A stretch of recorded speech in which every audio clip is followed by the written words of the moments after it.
Weakness. నీ బలహీనత యందు నా బలము పరిపూర్ణమగుచు ఉన్నది. కొరింథీయులకు రాసినటువంటి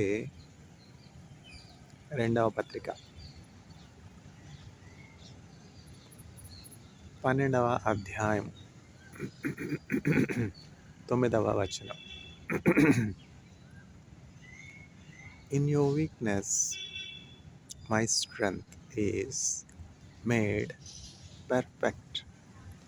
2 Corinthians chapter 12 verse 9. బలహీన సమయములో నీ బలము ప్రసాదించుమో, జీవనధిని నా హృదయములో ప్రవహింపచేయుమయ్యా. జీవనదిని నా హృదయములో ప్రవహింపచేయుమయ్యా. ఎండిన ఎముకలన్నీయో తిరిగి జీవింపచేయుమయ్యా. ఎండిన ఎముకలన్నీయో తిరిగి జీవింపచేయుమయ్యా. జీవనదిని నా హృదయములో ప్రవహింపచేయుమయ్యా. ఆత్మీయ వరములతో నన్ను అభిషేకం చేయుమయ్యా. ఆత్మీయ వరములతో నన్ను అభిషేకం చేయుమయ్యా. జీవనదిని నా హృదయములో ప్రవహింపచేయుమయ్యా.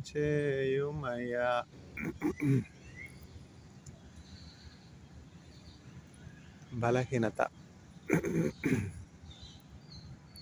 Weakness. In your weakness, my strength is made perfect. 2 Corinthians chapter 12 verse 9. నీ బలహీనత యందు నా బలము పరిపూర్ణమగుచున్నది. ఆ రోజుల్లో విశ్వాసులు ప్రార్థన చేస్తే దేవుడు అట్లా స్పష్టంగా ప్రార్థనకు జవాబిచ్చేవారు. చూసారా, ఈ రోజుల్లో దేవుడు ప్రత్యక్షం కావట్లేదు, దెయ్యం కూడా ప్రత్యక్షం కావట్లేదు. అట్లా ఉంది పరిస్థితి. ప్రార్థన చేస్తే ఏ రెస్పాన్స్ ఉండదు. అదేమిటో కొంతమంది ప్రార్థనలు ఏమిటి. నాకు ఇజ్రాయెల్ దేశంలో ఒక సూపర్వైజర్ గారు ఉన్నారు, పోస్ట్ డాక్టరల్ సూపర్వైజర్ గారు, జూయిష్ ప్రొఫెసర్ అహరోన్ గెడెంకన్ గారని. ఇప్పుడు ఆయనకి 85 సంవత్సరాలు. ఆయన ఒక మాట చెప్తూ ఉంటారు. డాక్టర్ నీల్, నా పేరు ఇంద్రనీల్ పులిదండి. ఆయన నన్ను నీల్ అంటారనమాట. I will call you Neil అంటారు. అంటే చిన్న పేరు కదా, పిలవడానికి సులువుగా ఉంటుంది. Doctor Neil, your prayers are heard somewhere అని చెప్తారు. చూసారా వాళ్ళకి ఎంత జ్ఞానమో. మన ప్రార్థనలో కొన్ని సందర్భాల్లో ఏమి జవాబు రావట్లేదు అని చాలామంది ఏం చేస్తారంటే దేవుడు వినుటలేదు అని నిరాశకు నిస్పృహకు గురై ప్రార్థన చేయడమే మానేస్తారు. ప్రార్థనకు జవాబు వచ్చినా రాకపోయినా ఎడతెగక ప్రార్థన చేయమని యేసుక్రీస్తు ప్రభు చెప్తా ఉన్నారు. అన్ని ప్రార్థనలకు జవాబు పాజిటివ్గా రాదు. ఇప్పుడు చాలామంది క్యాన్సర్ టెస్టులు చేయించుకుంటారు. ఏదో జ్వరం, ఏదో బలహీనత, ఏదో వీక్నెస్. ఏమిటి 20 ఏళ్ళకి ఎంత బలహీనత వస్తుంది ఈ బిడ్డకి? నిండా 20 ఏళ్ళు లేవు, 22 ఏళ్ళు లేవు. ఈ వయసులో ఎంత చలాకీగా ఉండాలి, ఎంత చురుగ్గా ఉండాలి. ఏమిటి కాలేజీ నుంచి రాగానే వీక్నెస్ అంటాడు, బలహీనత అంటాడు, అట్లా పండుకుంటాడు అని బ్లడ్ టెస్ట్ చేయిస్తే క్యాన్సర్ అని డౌట్గా ఉందండి మీ అబ్బాయికి. చెన్నై క్యాన్సర్ ఇన్స్టిట్యూట్లో వాళ్ళు పరిపూర్ణమైనటువంటి టెస్టులు చేసి కాన్ఫిడెంట్ రిపోర్ట్ ఇస్తారు. మీరు అక్కడికి వెళ్ళి టెస్ట్ చేయించుకోండి. ఎంత దుర్వార్త చూసారా? ఇంకేముంది చెప్పండి. క్యాన్సర్ అంటే మరణకరమైనటువంటి వ్యాధి. మరణం ఎప్పుడు వస్తుందో తెలియదు. Valley of shadow of death కదా. ఆ పేరెంట్స్కి అది ఎంత దుర్వార్త. నిండా 20 ఏళ్ళు లేవు పిల్లవాడు. 20 ఏళ్ళు పెంచుకున్నాం కదా.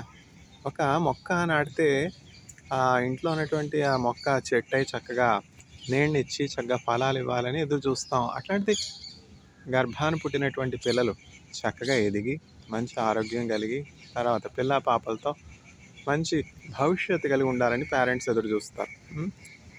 ఇట్లాంటివి పేరెంట్స్కి ఎంత దుఃఖాన్ని కలిగిస్తాయి అంటే అందరితో మాట్లాడుతుంటాను కదా, సోషల్లీ కనెక్ట్ అవుతూ ఉంటాను. చర్చ్లో కానీ హాస్పిటల్స్లో కానీ పనిచేసే ప్రాంతంలో కానీ అదేమిటో ఎవరికి కనబడవు, నాకే కనబడతాయి.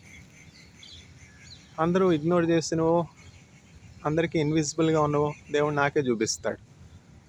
ఏ ప్రాంతంలోనైనా అవసరతలో ఉన్నటువంటి వాళ్ళు ఎవరికి కనపడరేమో, నాకే కనబడతారు. ఇల్లు లేనటువంటి వాళ్ళు, వస్త్రాలు లేనటువంటి వాళ్ళు, డబ్బులు లేనటువంటి వాళ్ళు, ఆకలితో ఉన్నటువంటి వాళ్ళు, అనాథలుగా ఉన్నటువంటి వారు, రోడ్డు మీద ఉన్నటువంటి వాళ్ళు అందరికి కనపడరేమో, దేవుడు నాకే ఆ భారం పెట్టాడో తెలియదు. అట్లాంటి వాళ్ళ దగ్గరికి వెళ్ళి వాళ్ళని పరామర్శించి వాళ్ళ కథలు తెలుసుకుంటానన్నమాట. తెలుసుకుని వాళ్ళ కోసం ప్రార్థన చేస్తాను. అట్లా ఎన్నో కథలు, ఎన్నో జీవితాలు కదా. మన పనులు మనం చూసుకోవడానికే టైం సరిపోవట్లేదు, ఇంక ఇతరుల పనులు ఏం చేస్తాం. కానీ దేవుని వాక్యం ఏం చెప్తుందంటే మనము ఇతరులకి మొదటి స్థానం ఇచ్చి, అంటే మనకంటే ముందుగా వారిని పెట్టుకుని మన పొరుగువారిని మనలాగా ప్రేమించి మన పొరుగువారికి మనకంటే ముందు స్థానం మనకి ఇచ్చినప్పుడు దేవుడు ఏం చేస్తాడు, మనల్ని హెచ్చిస్తాడనమాట. పౌలు ఏం చేశాడు? పౌలు తన కోసం ఏమైనా పెట్టుకున్నాడా? ఏమి లేదు. ఎన్నో ఆధిక్యతలు పౌలు కొనే చెప్పాలంటే. ఇప్పుడు నేచరు సైన్సు పబ్లికేషన్స్ ఉంటే ఒక రీసెర్చర్కి కానీ ఒక అకాడమిషియన్కి కానీ క్రెడిట్ కదా. అట్లా ఆ రోజుల్లో గమలీయులు దగ్గర విద్యాభ్యాసం చేసి వాళ్ళ దగ్గర విద్యాభ్యాసం కంప్లీట్ చేస్తే అక్కడ నేచరు తర్వాత సైన్స్లో పబ్లికేషన్ ఉన్నట్టు అనమాట. అంటే ఏంటంటే ఎంఐటీలో డాక్టరేట్ తీసుకున్నట్టు అనమాట. ఆ రోజుల్లో అంత క్రెడిట్ గమలీయులని ఇప్పుడు అయ్యంగారు అంటాం మన ఇండియాలో అయితే, అట్లా శాస్త్రులు అంటాం కదా. అట్లా గమలీయుల దగ్గర చక్కగా విద్యను అభ్యసించాడు. సర్వశాస్త్ర పారంగతుడు, ఎంతో జ్ఞాని. ఇవన్నీ ఉన్నాయి. యోధా మతంలో నిష్ణాతుడు. ఎన్నో ఆధిక్యతలు ఉన్నటువంటి షావులు ఎప్పుడైతే యేసుక్రీస్తు ప్రభుని చూశారో, ఇప్పుడు దేవుడు కనపడ్డు, దెయ్యం కనపడదు, మనుషులు కాదు వచ్చిన చిక్కు. దేవుడు ఉంటే మాకు కనబడితే మేము నమ్ముతాం. దేవుని వాక్యం ఏం చెప్తుందంటే చూచి నమ్మిన వారి కంటే చూడకుండా నమ్మినటువంటి వారు ధన్యులు. పౌలు చూచి యేసుక్రీస్తు ప్రభుని నమ్మారు. చాలామంది విశ్వాసులు యేసుక్రీస్తు ప్రభు ప్రత్యక్షతను చూడకుండానే, ఆయన ఎట్లా ఉంటాడో చూడకుండానే ఆయన నమ్ముతూ ఉన్నారు. పౌలు యేసుక్రీస్తు ప్రభు రూపాన్ని గురించి ఎక్కడా కూడా వర్ణించలేదు.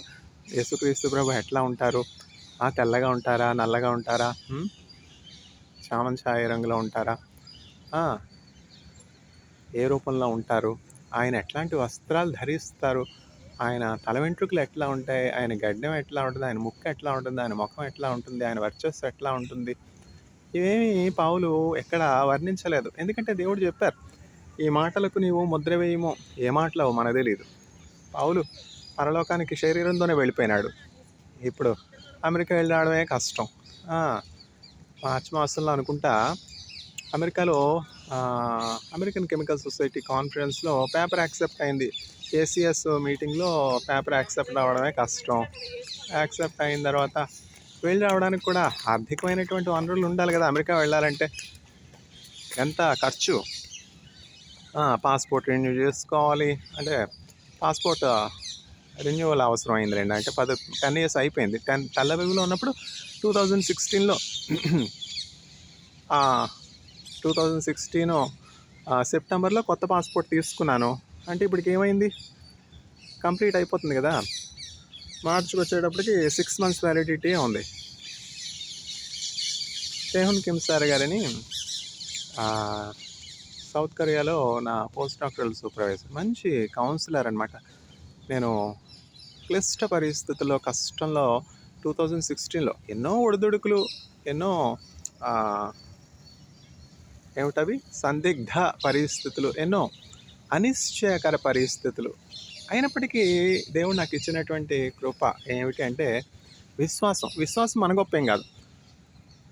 We should not boast about our faith, that we are monuments of faith, because the faith that we have on Jesus, though it is more precious than gold, it's not by us, it's not from within us, it's through the author and perfecter of faith, that is Jesus Christ. So we should never boast about the faith we have on Jesus Christ. To have faith on Jesus Christ is more precious than gold. నా సొంత మాటలు ఏం కాదు, పేతురు చెప్తా ఉన్నాడు. పేతురు రాసినటువంటి పత్రికలో బంగారం కంటే ప్రశస్తమైనటువంటి విశ్వాసము అంటాడు. చూసారా, ఈ వాక్యాన్ని ఎప్పుడు చదివాను, వాక్యం నా నరాల్లో ఇమిడిపోయింది, జీర్ణించిపోయింది. అట్లా పిల్లలకి అభ్యాసం చేయాలి వాక్యం.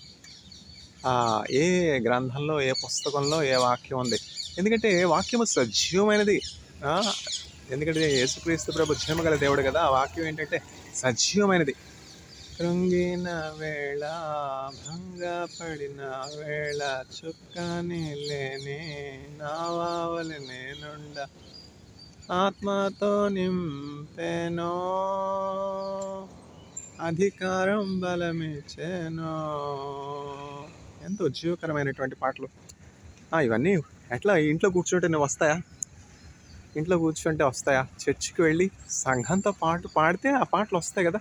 ఆ ఉద్యమం, ఆ ఆత్మీయ తలాంతులు ఏమిటో. దోమలు, ఇంత సుందరమైనటువంటి క్యాంపస్ అంటే ఐఐటీలో దోమలు ఎట్లా వస్తున్నాయో నాకు తెలియదు. ఏంటంటే ఇవన్నీ కూడా సాతాను కార్యాలన్నమాట. దోమల్ని దేవుడు మనుషులను కొట్టమని సృజించాడు చెప్పండి? దేవుడు చెప్పాడా దోమలు వెళ్ళి మనుషులను కొట్టండి అని? దేవుడు చెప్పాడా? బ్యాక్టీరియా, రకరకాలైనటువంటి బ్యాక్టీరియా, టైఫాయిడ్ కలుగజేసే బ్యాక్టీరియాని వెళ్ళి పలానా వాళ్ళకి కడుపు పాడు చేసి టైఫాయిడ్ కలుగుతాయని బ్యాక్టీరియాతో దేవుడు చెప్పాడా? ఎన్ని రకాలైనటువంటి బ్యాక్టీరియాలు. దేవుడు కరోనా వైరస్ చెప్పాడా? వెళ్ళి వుహాన్ పట్టణాన్ని అంతటిని చుట్టుముట్టి వాళ్ళందరినీ చంపాయని దేవుడు చెప్పాడా? ఇవన్నీ దేవుని వలన కలిగినటువంటివి కావు. చూస్తారా, దేవుడు మానవులకి ఎన్నడూ కూడా కీడు చేసే దేవుడు కాదు. దేవుడు ప్రేమ అయి ఉన్నాడు. దేవుడు ఏమన్నా తల్లిదండ్రులు తమ బిడ్డలకి కీడు చేయొచ్చు, కానీ దేవుడు బిడ్డలకి ఎంత మాత్రమో, మనుషులకి ఎంత మాత్రం కూడా కీడు చేయడు. ఎందుకంటే దేవుడు ప్రేమ అయి ఉన్నాడు కదా. దేవునికి ఉన్నటువంటి సహనం ఎవరికి ఉంది? ఆ దేవుడు ఉన్నాడా? ఉంటే కనపడాలి కదా. అట్లా ఉంది. ఇదేంటంటే కలికాలం కదా. కలికాలంలో దేవుడు కనబడ్డు, దెయ్యం కనపడదు. పూర్వం ప్రార్థన చేస్తే వెంటనే జవాబు వచ్చేది.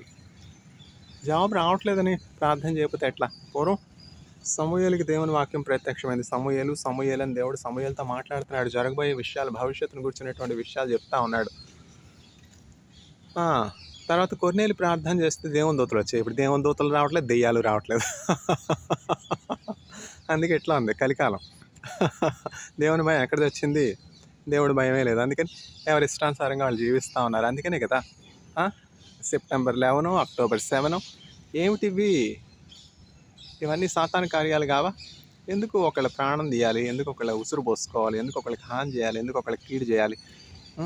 ఇన్వేషను, ఇరాన్ మీద ఇన్వేషను, ఇరాక్ మీద ఇన్వేషను, ఏ దేశం పచ్చగా ఉంటే దాని మీద ఇన్వైట్ చేయడం. ఏమిటి? Ebola virus. దేవుడు చెప్పాడా? ఇబోలాని వెళ్ళి ఆ పట్టణాన్ని అంతటిని కూడా ఏమిటది? డీపాపులేషన్ స్కీమ్ అనమాట. సాతానికి చాలా డీపాపులేషన్ స్కీమ్స్ ఉంటాయి. పలానా ప్రాంతం బాగుంది, పలానా ప్రాంతం అందంగా ఉంది, అక్కడ డైమండ్స్ బాగా దొరుకుతూ ఉన్నాయి, అక్కడ భూమిలో బంగారం చాలా బాగుంది, అక్కడ ఖనిజాలు చాలా ఎక్కువ ఉన్నాయి. ఇవన్నీ కూడా సాతానుడి యొక్క డీపాపులేషన్ స్కీమ్స్. అందుకని చెప్పి మన బలాన్ని మనం దేని కొరకు ఉపయోగించుకుంటున్నాం అన్నది మనం చాలా జాగ్రత్తగా ఉపయోగించుకోవాలి. మైట్ ఈజ్ రైట్ అనమాట. ఇప్పుడేంటి డీపోలర్ పోలార్ వరల్డ్ వచ్చి డీపోలరైజ్ అయిపోతుంది. పోలార్ వరల్డ్ అంతా డీపోలరైజ్. అంటే పూర్వం ఏంటంటే రష్యా లేకపోతే ఏమిటో ఈ దోమలు. ఇప్పుడు ఈ దోమలు కూడా చక్కగా ల్యాబ్లో కల్చర్ చేస్తూ ఉన్నారు. మస్కిటోస్ని ఉత్పత్తి చేసే ల్యాబ్స్ ఉన్నాయంటే నమ్ముతారా? మరణకరమైనటువంటి వైరస్ని, బ్యాక్టీరియాలని ఉత్పత్తి చేసే లెబొరేటరీస్ ఉన్నాయంటే నమ్ముతారా? తర్వాత రేడియో యాక్టివిటీని, ఆర్టిఫిషియల్ రేడియో యాక్టివిటీని ఉత్పత్తి చేసి క్యాన్సర్ కలుగజేసే పరిస్థితులు ల్యాబ్లో ఉన్నాయంటే నమ్ముతారా? అంటే ఏమిటి? ఈ సైంటిఫిక్ టెక్నాలజికల్ అడ్వాన్సెస్ని మనుష్యులు కీడు కొరకు వాడుతూ ఉన్నారు. అందుకని ప్రారంభంగా ఏంటంటే దేవుడు చెప్పాడు కదా, ఈ ఫలమును మీరు తినినప్పుడు నిశ్చయంగా మీరు చేస్తారు. ఆ ఫలం తిన్నందువల్లే కదా ఈ బ్యాక్టీరియా చేద్దామా, ఏమిటి కరోనా ఉత్పత్తి చేద్దామా, మస్కిటోస్ ఉత్పత్తి చేద్దాం. ఎంతో చక్కని క్యాంపస్, జిఎస్ఎఫ్సి యూనివర్సిటీ క్యాంపస్. సాయంకాలం అయ్యేటప్పటికి అన్నీ కూడా మస్కిటోస్. అవి మస్కిటోసో తెలియదు, మైక్రో సైజు డ్రోన్సో తెలియదు. పాపం సెక్యూరిటీ వాళ్ళంతా కూడా రాత్రంతా మేలుకుని ఉండాలి కదా, రాత్రంతా మేలుకుని ఉండాలి. దోమలు కొడుతూ ఉంటాయి. పొలాలు పెట్టుకుని మంట పెట్టుకుని ఆ పొగకి దోమలన్నా పోతాయనుకుంటారు. ఎంత కష్టం రాత్రంతా మేలుకుని ఉండడం. ఆ మేలుకునే వారికి తెలుస్తుంది. దావీదు మేలుకుండేవాడు రాత్రంతా కూడా. ఏంటంటే గొర్రెల కాపరి కదా, కొంచెం కునికాడంటే ఏంటి, రాత్రిపూట సింహం వస్తుందో తెలియదు, పులి వస్తుందో తెలియదు. అందుకని మెలకువగోండి. కావలివారు ఉదయం కొరకు కనిపెట్టుట కంటే ఎక్కువగా నా ప్రాణం నీ కొరకు కనిపెట్టుచున్నది. కావలివారు ఎప్పుడు తెల్లవారుతుందా, ఎప్పుడు సూర్యోదయం అవుతుంది, ఎప్పుడు ఈ డ్యూటీ నుంచి నేను రిలీవ్ అవుతాను, 6 ఎప్పుడు అవుతుందా, చక్కగా ఇంటికి వెళ్ళి కాస్త పండుకుందాం, కొనుక్కుదాం అని సెక్యూరిటీ వాళ్ళు అనుకుంటారు కదా. అట్లా దావీదు కావలివారు ఉదయం కొరకు కనిపెట్టుట కంటే ఎక్కువగా నా ప్రాణం నీ కొరకు కనిపెట్టుచున్నది. దేవుడు చెప్పాడనమాట. ఆ ఫలం మీరు తినినప్పుడు నిశ్చయంగా చేస్తారని. ఆ ఫలం తినినందువల్లే కదా. ఏంటంటే ఇప్పుడు తెనాలి రామలింగయ్య ఉన్నారు, తెనాలి రామకృష్ణుడు. ఆయనకి కాళికాదేవి గారు ప్రత్యక్షమయ్యి నీకు కుడి చేతిలో ఎడం చేతిలో 2 వారాలు ఉన్నాయి, ఏ వారం కావాలి తీసుకో అంటే నాకు 2 కావాలని చెప్పి 2 పాత్రలను దాగాడు. నువ్వు అటు ఇటు కాకుండా వికటిక అవుతావని చెప్పి కాళికాదేవి గారి శాపం. చూసారా? అట్లా ఉంది. నాలెడ్జ్ వికటించింది అనమాట. అటు ఇటు కాకుండా అయిపోయారు మనుషులు. ఆ ఫలాన్ని మీరు తినకూడదు. దేవుడు యాక్సెస్ ఇచ్చాడు కదా, జీవవృక్ష ఫలాన్ని మీరు నిర్భయంగా తినవచ్చు. అంటే నిరంతరము జీవం కలిగి ఉండడానికి జీవవృక్ష ఫలాలు ఉన్నాయి. దేవుడు ఏమన్నా ఆటంకపరిచాడా? ఆ కండిషన్. ఇప్పుడు అడిగే వాళ్ళు ఏమడుగుతారంటే, నాస్తికులు అనేవాళ్ళు, నాస్తికులు కాదు అస్తికులు. నాస్తికులు అనేవాళ్ళు దేవుడు నిజంగా మానవుల్ని ప్రేమిస్తే అసలు ఆ తోటలో మంచి చెడులో ఆ వృక్షాన్ని ఎందుకు పెట్టాలి? దేవుడు ఆ వృక్షాన్ని ఎందుకు పెట్టాడంటే దేవుడికి తెలుసు సాతానుడు వస్తాడు, వాడు వచ్చి మనుషుల్ని పాడు చేస్తాడు, వాడు మనుషులకి దేవునికి మధ్య విభేదాలు కలుగు చేస్తాడు. సాతానుడు పడిపోయిన దూత కదా. పరలోకంలో ఉన్నటువంటి ఆ సెలిస్టియల్ బీయింగే అహంకారానికి గర్వానికి చోటిచ్చి నేను దేవునితో సమానంగా హెచ్చించుకుంటాను అని అనుకున్నాడు తన హృదయంలో. అనుకున్నప్పుడు ఆ ప్రధాన దూత దేవుని ఆలయంలో, పరలోకంలో ఒక చక్కని మ్యూజిషియన్గా ఉన్నటువంటి, సంగీత విద్వాంసుడిగా ఉన్నటువంటి ఆ సాతానుడు పడిపోయినాడు. ఆ పడిపోయినటువంటి దూత వాడితో పాటు ఇంకా దూతల్ని ఒక ఆర్మీనే సమకూర్చుకున్నాడు. పరలోకంలో వాడికి చోటు లేదు. అందుకని భూలోకానికి వచ్చి భూలోక వాసుల్ని బాధించుతూ ఉన్నాడు. అందుకని మనం జాగ్రత్తగా ఉండాలి. ఎవరు దేవుడు అని తెలుసుకోవాలి, ఎవరు మనకి జీవం ఇచ్చారు అని తెలుసుకోవాలి. ఆ దేవుని కట్టడలు, ఆజ్ఞలు ఎరిగి ఆ దేవుని వాక్యం ప్రకారం మనం జీవించినప్పుడు, ఆయన మనకు చూపించినటువంటి త్రోవలో మనం నడిచినప్పుడు క్షేమంగా ఉంటాం, సురక్షితంగా ఉంటాం. ఇప్పుడు పిలిగ్రిమ్స్ ప్రోగ్రెస్ పుస్తకం ఉంది. పిలిగ్రిమ్స్ ప్రోగ్రెస్ పుస్తకాన్ని ఎవరు రాశారు? జాన్ బనియన్ గారు రాశారు. ఇన్ని సౌకర్యాలు ఉండి, ఇంటర్నెట్ ఉండి, తర్వాత వైఫై ఫెసిలిటీస్ ఉండి, ఇంకా access to all kinds of journals ఉండి, పుస్తకాలు రాయడమే కష్టమైపోతూ ఉంది, పేపర్స్ రాయడమే కష్టమైపోతూ ఉంది. ఫ్యాను, ఎయిర్ కండిషనరు, లైబ్రరీ, ఇవన్నీ సౌకర్యాలు ఉండి అనేకమైనటువంటి ఫెసిలిటీస్. ఐఐటి అంటే తక్కువ ఫెసిలిటీసా? ఇజ్రాయెల్ అంటే తక్కువ ఫెసిలిటీసా? అట్లాంటి పరిస్థితులు ఉన్నా కూడా అడ్వాన్స్ అవ్వడం, ముందుకు సాగడం ఎంతో కష్టంగా ఉంది. అట్లాంటిది ఆ కాలంలో, అంటే ఏడి అంటాం కదా, ఆ కాలంలో సౌకర్యాలు ఎక్కడున్నాయి చెప్పండి? ఇట్లాగ పేపర్ ఏమిటి, A4 సైజ్ పేపర్స్ ఉన్నాయా? ఇప్పుడే పేపర్స్ ఎవరు వాడుతున్నారు? ఇప్పుడు పేపర్ పెన్ వాడకమే పోయింది కదా. ఇది ఒక రైటింగ్, ఒక కాగ్నిటివ్ ఎబిలిటీ అనమాట. రైటింగ్ స్కిల్సే పోయాయి. ఇంక బోర్డు ఉపయోగించే టీచర్స్ ఎక్కడున్నారు చెప్పండి? అంటే ఆ పురాతనమైనటువంటి టీచింగ్ ఎయిడ్సే ఉపయోగించాలి అని నేను చెప్పను. పేపర్స్ ఉపయోగిస్తే ఎన్విరాన్మెంటల్ పొల్యూషన్ అంటారు, అది వేరే విషయం. ఆ కాగ్నిటివ్ ఎబిలిటీ, రైటింగ్ స్కిల్సే పోయాయి. నా నాలుక త్వరగా వ్రాయమని కలం వల్లే ఉంది. ఇప్పుడు కలం ఎక్కడుంది? రాసేది ఎవరు? నోరు తెచ్చి చదివేది ఎవరు? అభ్యాసం చేసేది ఎవరు? అసలు నోరే తిరగదు, అదేంటో. ఆ స్పష్టంగా మాటలే రావు, అదేంటో. ఏంటంటే ఎక్కడుంది చదివే అభ్యాసం? ఎక్కడుంది? లేదుగా. అట్లా అయిపోయినాయి teaching. There were only two methods of teaching in the Anglican church, the English church. Whether the priest has to preach by reading the original text from the Bible, or he has to preach through his life example. These are the only two methods of preaching. ఇప్పుడేంటి, అన్ని రకాల preachings వెల్కమే. ఎక్కడ చదువుతున్నారు Bible చదివేదే లేదు. అసలు Bible రిఫరెన్సే ఉండదు, అదేంటో. అసలు బైబిల్ యాక్సెస్సే ఉండేది కాదు కదా. క్యాథలిక్ చర్చ్ బైబిల్ని బంధించారు. అట్లాంటిది మార్టిన్ లూథర్ గారి పుణ్యమా అని చెప్పి బైబిల్ బయటకు వచ్చింది. ఆ బైబిల్ బయటకు వచ్చి విరివిగా ఇప్పుడు మనకి అందుబాటులో ఉంది. కానీ ఆ బైబిల్ని చదివేది ఎంతమంది?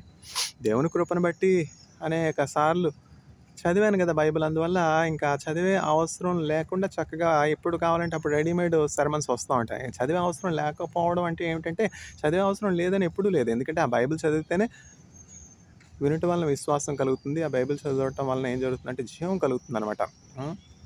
అది లైఫ్ లాంగ్ ప్రాసెస్. పిలిగ్రిమ్స్ ప్రోగ్రెస్లో ఉన్నాం కదా. పిలిగ్రిమ్స్ ప్రోగ్రెస్లో బైబిల్ తర్వాత అత్యధికంగా ముద్రించబడినటువంటి పుస్తకం ఏమిటి అంటే పిలిగ్రిమ్స్ ప్రోగ్రెస్. ఎవరు రాశారు? జాన్ బనియన్. నేను చెప్తా ఉన్నాను కదా, ఇన్ని సౌకర్యాలు ఉండి కూడా మనం ఎట్లా ఉపయోగించుకుంటున్నామో అని చెప్తా ఉన్నాను. ఆ కాలంలో ఉన్నటువంటి ఆ ఆసక్తి, ఆ పట్టుదల ఎక్కడున్నాయి చెప్పండి? ఈ దోమలు ఒకటి. ఇప్పుడు దేవుని వాక్యం స్పష్టంగా చెప్తున్నది, రాను రాను పరిస్థితులు ఇంకా వికటిస్తాయి. ఇప్పుడు ఓజోన్ డిప్లీషన్ అంటున్నాం కదా, దాని గురించి బైబిల్లో లేదా? ప్రకటన గ్రంథంలో చక్కగా ఉంది. సన్స్ రేస్ నుంచి వచ్చే ఆ రేడియేషన్ వల్ల అనేక రకాలైనటువంటి చర్మ వ్యాధులు కలుగుతాయి. ఇప్పుడు సైన్స్ వాళ్ళు కూడా అదే చెప్తున్నారు కదా. Climate change, global warming, ozone depletion, తర్వాత skin cancer, skin allergy, skin burns, ఇవన్నీ చెప్తున్నారు కదా. ఇప్పుడు చెప్తున్నారు ఇవన్నీ ఏడీలోనే, అంటే బైబిలికల్ టైమ్స్లోనే యోహానను ప్రవక్త పద్మాసు ద్వీపానికి పంపించబడ్డారు. John was in exile in Patmos, in a island called Patmos. ఇప్పుడు జపాన్ లాగా అనమాట. ఒక పద్మాస్ అనే ఐలాండ్కి జాన్ కొనుకోబడ్డాడు. జాన్ చెప్తా ఉన్నాడు, అపోస్తలుడైనటువంటి యోహాను యేసుక్రీస్తు ప్రభువుని గురించినటువంటి ఆ డిస్క్రిప్షన్ వివరణ చెప్తా ఉన్నాడు. యోహానికి ఇవ్వబడింది అనమాట కృప.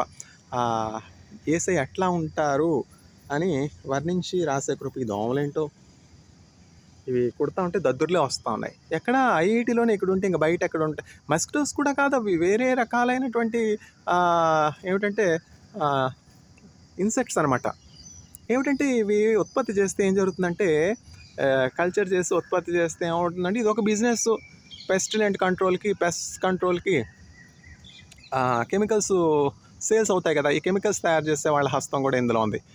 చూసారు ఎంతగా మానవులు దిగజారిపోయారంటే, వాళ్ళ ధనార్జన కొరకు, వాళ్ళ బిజినెస్ కొరకు, వాళ్ళ అభివృద్ధి కొరకు, వాళ్ళ ధన సంపాదన కొరకు పొరుగువాడు ఏమైనా పర్లేదు. దోమల వల్ల అసలు చక్కగా గాలేస్తుంది అని చెప్పి కిటికీ తలుపులు తీసుకుని పడుకుందామంటే లేదుగా. కిటికీ తలుపులు తీసుకుంటే ఏమిటి? ఇన్సెక్ట్స్. మెష్ పెట్టుకోరాదా? మెష్ పెట్టుకుంటే మైక్రో ఆర్గానిజమ్స్ ఆగుతాయి. ఆ బ్యాక్టీరియా ఆగుతుంది, ఆ వైరస్ ఆగుతుంది. ఆ మెష్కి ఏ మెష్ పెట్టుకుంటే ఆగుతుంది? దోమలు ఆగుతాయి. అంటే ఏంటంటే బేసికల్గా ప్రాబ్లం ఎక్కడొచ్చిందంటే, మనుషులు దిగజారిపోయారు. మనుషులు తమ ఔన్నత్యాన్ని నుంచి పడిపోయారు. ప్రతివాడు తన పొరుగువాని కొంప ముంచువాడే ఉన్నాడు. దోమల చేత బాధిద్దామా, కరోనా వైరస్ చేత బాధిద్దామా, ఎబోలా చేత బాధిద్దామా?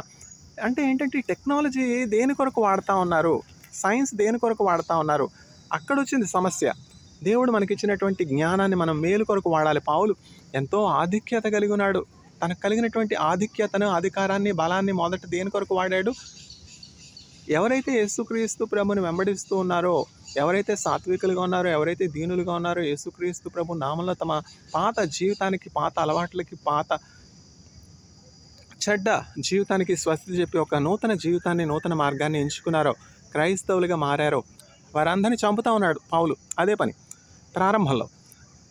అయితే ఏం జరిగిందంటే, అనేక ఆధిక్యతలు, అనేక గొప్ప అధికారం కలిగినటువంటి షౌలు ఇట్లా చేస్తున్నాడు. పౌలు యొక్క పూర్వనామం షౌలు అనమాట.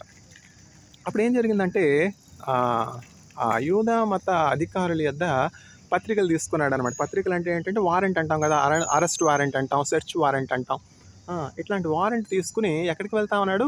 సిరియాలో అంతియోకియాలో ఉన్నటువంటి ఆ చర్చ్, అంతియోకియాలో సిరియాలో ఫస్ట్ చర్చ్ అనమాట. ఆ సిరియాలో ఉన్నటువంటి క్రైస్తవులను, అంటే యేసుక్రీస్తు యొక్క జీవ మార్గాన్ని వెంబడించి తమ జీవితాన్ని దిద్దుకుంటూ, తమ పొరుగువారిని ప్రేమిస్తూ, దేవుణ్ణి ప్రేమిస్తూ ఒక పరిశుద్ధమైనటువంటి జీవితాన్ని జీవిస్తున్నటువంటి క్రైస్తవ సంఘాన్ని పాడు చేయడానికి, వాళ్ళని హింసించడానికి, ఎంతో క్రూరమైనటువంటి స్వభావం కలిగినటువంటి వారికి ఒక కత్తి పట్టుకుని అందరినీ నరకడానికి బయలుదేరాడు. డెత్ వారంటే తీసుకుని బయలుదేరాడు. ఎవరికి? అన్యాయం చేసేవారికి కాదు, దొంగలకు కాదు, హింసకులకు కాదు, దోషకులకు కాదు, అజితేంద్రులకు కాదు, అపవాదకులకు కాదు, జీవ మార్గాన్ని ఎంచుకున్నటువంటి క్రైస్తవుల్ని చంపడానికి డెత్ వారెంటే తీసుకుని బయలుదేరాడు. అయితే if God is for us, who can be against us? అట్లా నీతిమంతుల కొరకు డెత్ వారెంట్ సిద్ధపరిచినటువంటి వారు ఎంతమంది లేరు చెప్పండి? ఏమిటంటే వాళ్ళు సాతాను దూతలు అనమాట. వారు సాతానుడి చేత నడిపించబడతా ఉన్నారు. పౌలు డెత్ వారెంటే తీసుకుని యేసుక్రీస్తు ప్రభు మార్గంలో ఉన్నటువంటి సిరియాలో ఉన్నటువంటి అంత్యోకియాలో ఉన్నటువంటి క్రైస్తవ సంఘాన్ని హింసించడానికి, పాడు చేయడానికి, ఛిద్రం చేయడానికి, ధ్వంసం చేయడానికి బయలుదేరినప్పుడు, if God is for us, who can be against us అన్నట్లు సంఘం అత్యాశక్తితో ప్రార్థన చేస్తున్నారు. వాళ్ళకి సమాచారం అందిందో లేదో కూడా తెలియదు. షౌలు ఇట్లా వస్తున్నాడు. ఈ రోజుల్లో అంటే కమ్యూనికేషన్స్ చాలా ఫాస్ట్ అయిపోయాయి. ఆ రోజుల్లో ఎక్కడున్నాయి కమ్యూనికేషన్స్ చెప్పండి? లేవుగా. వాళ్ళకి సమాచారం అందకపోయినా, చర్చి వారు ఏమి జాగ్రత్తలు తీసుకోకపోయినా, యేసుక్రీస్తు ప్రభుకి మరుగైనది ఏముంది? ఆయనకి ఏం మరుగై లేదు కదా. షౌలు ఏ ఉద్దేశంతో వెళ్తున్నాడు? హృదయాంతరంగాలను పరిశీలించి పరిశోధించి దేవుడు ఆ మరణ శాసనాన్ని తీసుకుని ఆ క్రైస్తవ సంఘాన్ని పాడు చేయడానికి, నీతిమంతులుగా, పరిశుద్ధులుగా, దేవుని యందు భయభక్తులు కలిగినటువంటి వారిగా, సాత్వికులుగా, దీనులుగా ఉన్నటువంటి వారిని హింసించడానికి వెళుతూ ఉన్నప్పుడు యేసుక్రీస్తు ప్రభు యొక్క ఆత్మ షౌలును అడ్డగించింది. ఎక్కడ? డమస్కు మార్గంలో, సిరియాకు వెళ్ళే మార్గం. సిరియా క్యాపిటల్ డమస్కస్ కదా. ఆ డమస్కు మార్గంలో, సిరియా ఎక్కడుంది? నార్త్ వెస్టా, నార్త్ ఈస్టా? ఇజ్రాయెల్ బౌండరీస్ ఏమిటి చెప్పండి? ఇజ్రాయెల్ బౌండరీస్ ఏమిటి? జార్డాన్, మెడిటేరియన్ సీ, ఆ పక్క ఈ పక్క మనకి bay of Bengal, Arabian sea ఎట్లాగో ఇజ్రాయెల్కి ఏమిటి? మెడిటేరియన్ సీ, లాంగ్ కోస్ట్ అనమాట. అది నేను చూస్తాను కదా, మెడిటేరియన్ కోస్ట్. ఇజ్రాయెల్ క్లైమేట్ అంతా ఒక ప్రత్యేకమైనటువంటి క్లైమేట్ అనమాట. మెడిటేరియన్ క్లైమేట్, ఎంతో ఆహ్లాదకరమైనటువంటి వాతావరణం. మధ్యాహ్నం ఎంత ఎండున్నా కూడా 49 degrees ఉన్నా, 50 degrees ఉన్నా, సాయంకాలం 5, 6, 7 చల్లని గాలులు వీస్తాయి అనమాట. చల్లని గాలులు వీస్తాయి. అసలు పొల్యూషన్ అనేది ఉండదు. ఎందుకంటే మెడిటేరియన్ బీచ్ నుంచి, ఆ మెడిటేరియన్ సీ నుంచి, లార్జ్ కోస్ట్ కదా ఇజ్రాయెల్. ఒక సైడ్ అంతా ఈస్టా, వెస్టర్న్ సైడ్ కదా. వెస్టర్న్ సైడ్ అంతా కూడా మెడిటేరియన్ కోస్ట్. ఈస్ట్ ఏముంది? జార్డాన్ నది చక్కగా ప్రవహిస్తుంటుంది. ఈ యోర్దాన్ నదికి కూడా ఇంకా హిస్టరీ ఉంది. ఇప్పుడు చాలా పేర్లు మారిపోయాయి అనమాట. ఇప్పుడు కొరింథ్ అంటే ఏమిటి, ఇదంటే ఏంటి, అదంటే ఏంటి, కొలస్ అంటే ఏమిటి, ఈ కొలస్సీలకు రాసిన పత్రిక, కొరింథీలకు రాసినటువంటి పత్రిక, ఫిలిప్పీలకు రాసినటువంటి పత్రిక, ఇవన్నీ కూడా పౌలు ఎక్కడెక్కడికో వెళ్ళి సంఘాలు కట్టాడు. ఇప్పుడు అన్ని సౌకర్యాలు ఉన్నాయి. ఇంటర్నెట్ ఫెసిలిటీ ఉంది, యూట్యూబ్ ఉంది, తర్వాత ఫేస్బుక్ ఉంది, ఇన్స్టాగ్రామ్ ఉంది, ఎక్స్ ఉంది, టెలిగ్రామ్ ఉంది. ఏమిటి? ఒక్కళ్ళకైనా మనం స్వార్థ ప్రకటించగలుగుతున్నామా? ఒక్కళ్ళకైనా యేసుక్రీస్తు ప్రభు ప్రేమని ప్రకటించగలుగుతున్నామా? ఒక్కళ్ళకైనా యేసుక్రీస్తు ప్రభు నామంలో ఉన్నటువంటి విడుదల, యేసుక్రీస్తు ప్రభు నామంలో ఉన్నటువంటి దెయ్యములపై జయము, మరణంపై జయము, వ్యాధిపై జయము, కార్యాల్లో జయము, ఇవి ఏమైనా ఇవ్వగలుగుతున్నామా? ఎక్కడుంది ప్రార్థన చేస్తే కదా స్వార్థ ప్రకటించేది, ఫలించేది. Prayer gives wings to the word. నా మాటలు కాదులేండి, ఎడ్వర్డ్ మెకండీ బౌండ్స్ గారి దగ్గర బారో చేస్తున్నటువంటి మాటలు. ఎడ్వర్డ్ మెకండీ బౌండ్స్ అంటే ఎవరు అనే కాలం వచ్చింది ఇప్పుడు. ఎడ్వర్డ్ మెకండీ బౌండ్స్ అంటే క్రైస్తవ సిమెట్రీ, బైబిల్ సిమెట్రీలో ఉన్నటువంటి సిమెనరీ. ఏ సిమెట్రీ? ఇప్పుడు సిమెట్రీకి సిమినరీకి తేడా లేకుండా పోయిందిలేండి. చర్చికి సిమెట్రీ కూడా తేడా లేకుండా పోయింది. ఇదొకటి వింత. చర్చ్ బ్యాక్ యార్డ్లోనే సిమెట్రీ. ఏమిటిది? కాస్త దూరంగా పెట్టుకోరాదా? అవన్నీ మనకెందుకులేండి. ఏమిటి యూదులు ఎంత నిష్ఠగా ఉంటారు, యూదులు ఎంత నిష్ఠగా ఉంటారు. మల విసర్జన చేస్తే ఒక పుల్ల ఎప్పుడు గరిక పెట్టుకోవాలి. ఒక గరిక పక్కలో పెట్టుకుని ఆ గుంట తవ్వి ఆ మన్ను తీసి ఎక్కడైతే ఆ మల విసర్జన చేస్తారో దాని మీద మన్ను కప్పాలి. ఏమిటిది? ఇంత చిన్న విషయాలు ఒక పిల్లవానికి తల్లి బోధించినట్లుగా పిల్లవాడు తెలియక పక్క తడుపుతాడు, అంతే కదా. ఇప్పుడంటే అన్ని సౌకర్యాలు వచ్చేసాయి, డైపర్సు ఇవి అవి అన్నీ వచ్చేసాయి. ఆ కాలంలో అంటే ఒక 10 ఏళ్ళు ముందుకు వెళ్ళండి, 20 ఏళ్ళు ముందుకు వెళ్ళండి, 30 ఏళ్ళు ముందుకు వెళ్ళండి, ఎక్కడున్నాయి డైపర్స్ చెప్పండి? ఎన్నో దుప్పట్లు పెడతారు తల్లి, అవన్నీ కూడా తడిసిపోతాయి. ఒక్కొక్క గంటకి గంట మహాతల్లి ఎంత సహనం. ఆ దుప్పట్లన్నీ పెంట. పిల్లాడికి ఏం తెలుసు? పిల్లాడు పెంట ముద్ద కాదు కదా, ఆ పెంట శుభ్రం చేయాలి కదా. పిల్లాడు దొడ్లోకి వెళ్ళిపోయేది. ఇప్పుడంటే అన్ని సౌకర్యాలు వచ్చేస్తాయి, దేవుని కృప అని చెప్పి ఇప్పుడు పిల్లల్ని చక్కగా ఎక్కడికి తీసుకెళ్ళినా ఏం ఇబ్బంది లేదు. పిల్లల్ని ఒళ్ళో కూర్చోబెట్టుకుని గంట ప్రయాణం కూడా బస్సులో చేయొచ్చు. చిన్న పిల్లలు 1 year బేబీని ఒళ్ళో పెట్టుకుని ప్రయాణం చేయొచ్చు. ఎందుకని డైపర్స్ వచ్చేసాయి కదా, చక్కగా కంఫర్టబుల్గా ఉంటారు పిల్లలు. అందులో యూరిన్ పోసుకున్నా కూడా పిల్లలకి ఏమి కూడా టచ్ అవ్వకుండా, ఏమిటంటే ఆ యూరిన్ అంతా కూడా అబ్జర్వ్ చేసేస్తాయి ఆ డైపర్స్. అందువల్ల ఏంటంటే చక్కగా ఎప్పుడు కూడా డ్రైగా ఉంటుంది అక్కడ స్కిన్. అందువల్ల పిల్లలకి ఏమి కూడా ఇన్ఫెక్షన్ కూడా అవ్వదు. అంత టెక్నాలజీ పెరిగిపోయింది. ఇప్పుడు పేరెంట్స్కి పేరెంటల్ కేర్ ఎంత సులువైపోయింది చెప్పండి. అంటే నేను అనేది ఏంటంటే సైన్స్ అండ్ టెక్నాలజీని మానవుల యొక్క అభివృద్ధి కొరకు వాడాలి, మానవుల యొక్క మేలు కొరకు వాడాలి. పిల్లలకి హైజీనిక్గా ఉండడానికి ఎట్లాంటి వస్తువులు అవసరం, పిల్లలు ఆరోగ్యంగా ఉండడానికి ఎట్లాంటి ఆహారం అవసరం, పిల్లలు బాగుంటేనే కదా నెక్స్ట్ జనరేషన్ బాగుండేది. తర్వాత సర్వతోముఖాభివృద్ధికి మానవులకి ఎట్లాంటి పరిస్థితులు అవసరం. మనం కొత్తగా ఇన్వెంట్ చేయవలసినవి ఏమీ లేవు. దేవుడు బైబిల్ గ్రంథంలో చెప్పినవి పాటిస్తే చాలు. మల విసర్జన చేస్తే ఏం చేయాలి, మూత్ర విసర్జన చేస్తే ఏం చేయాలి, లేవికాండం అవన్నీ చదివాను కదా, ఏమీ అర్థమైతే వచ్చేది కాదు. స్కూల్ డేస్లో నుంచి ఆ బైబిల్ గ్రంథాన్ని అట్లా చదువుతా ఉన్నాను, ఒకటి అర్థమై చావదు. అంతా బ్రాహ్మిన్స్ ట్రాన్స్లేట్ చేశారు, అదంతా కూడా ఏమిటది సాహిత్యం, గ్రాంధికం. అదేమి వ్యావహారికమా, గ్రాంధికం. ఒక్క ముక్క అర్థమై చావదు. ఇంకా కొత్త నిబంధన అయితే కొంత ఏదో అర్థమయ్యేది, పాత నిబంధన గ్రంథం అయితే ఇంకేం అర్థం అవుతుంది అనమాట. అయినప్పటికీ కూడా ఆది కాండం నుంచి ప్రకటన గ్రంథం నా 66 పుస్తకాలు చదివి మారేసాను. ఆ స్కూల్ డేస్లో ఏమిటో అంటారు, బెనేబరాక్ అంటారు, రామత్గాన్ అంటారు, అయ్యలోన్ అంటారు, జెరూసలేం అంటారు. ఏమిటో ఈ పేర్లు, ఏమిటో ఈ కథలు, ఏమిటో ఒక్కటి అర్థమై చావదు.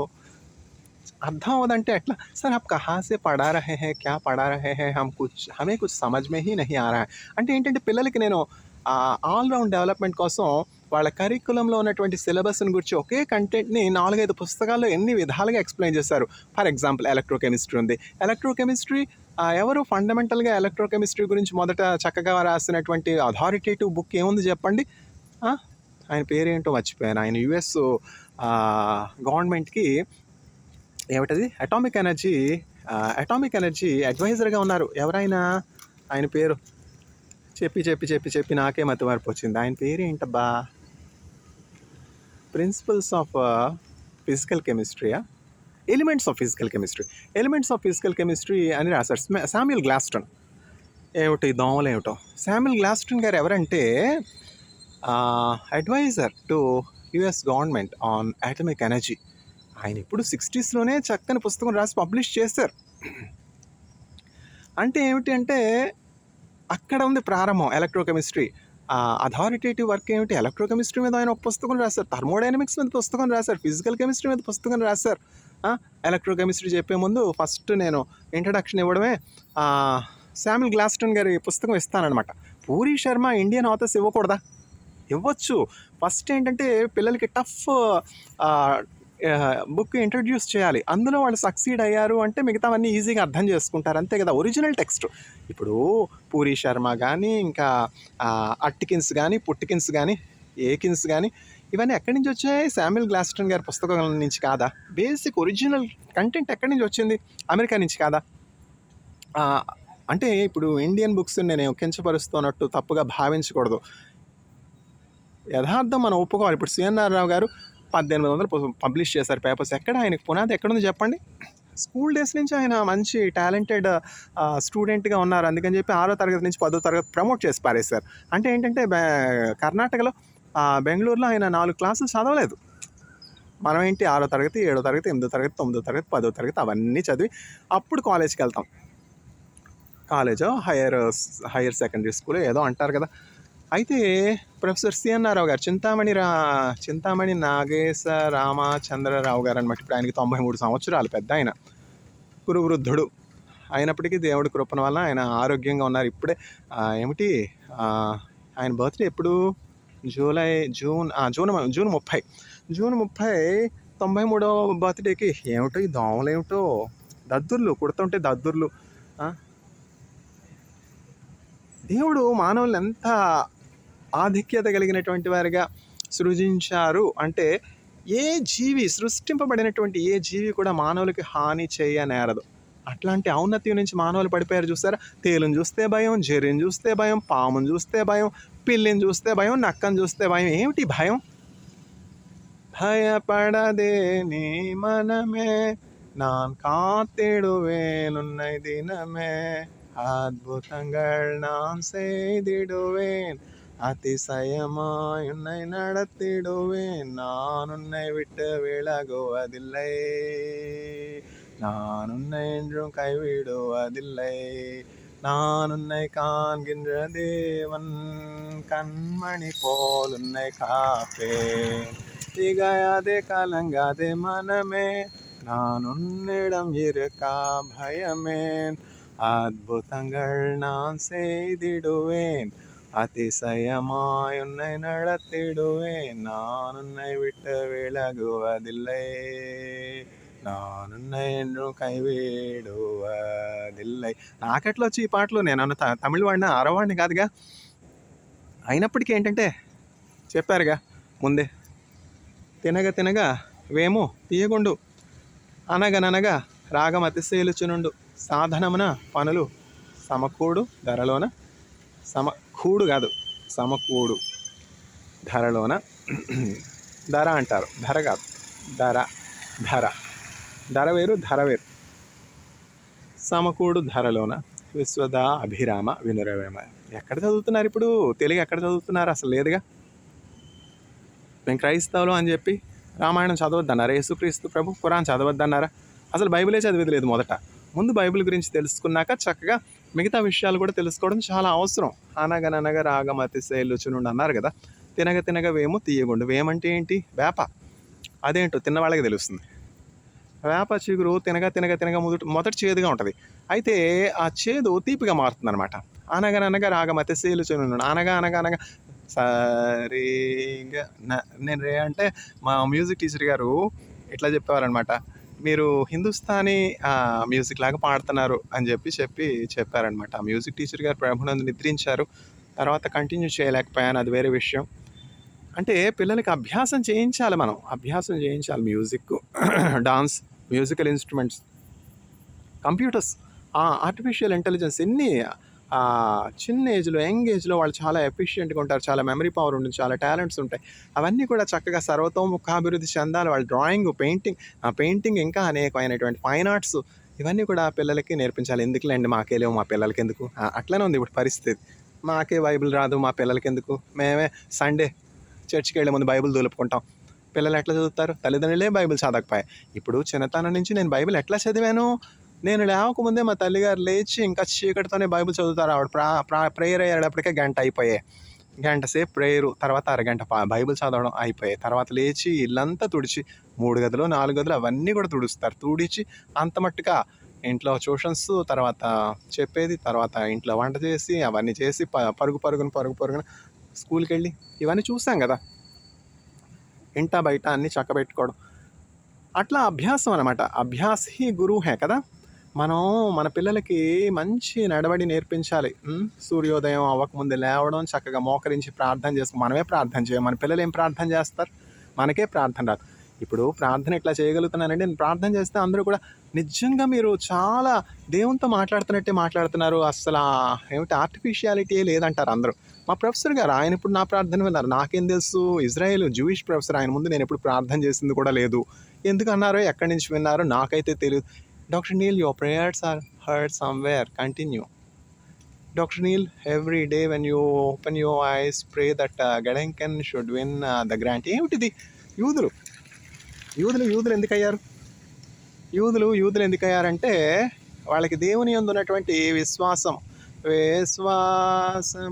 ఎక్కడా విశ్వాసము ఎక్కడా నిరీక్షింపబడు వాటి నిజస్వరూపమే అది.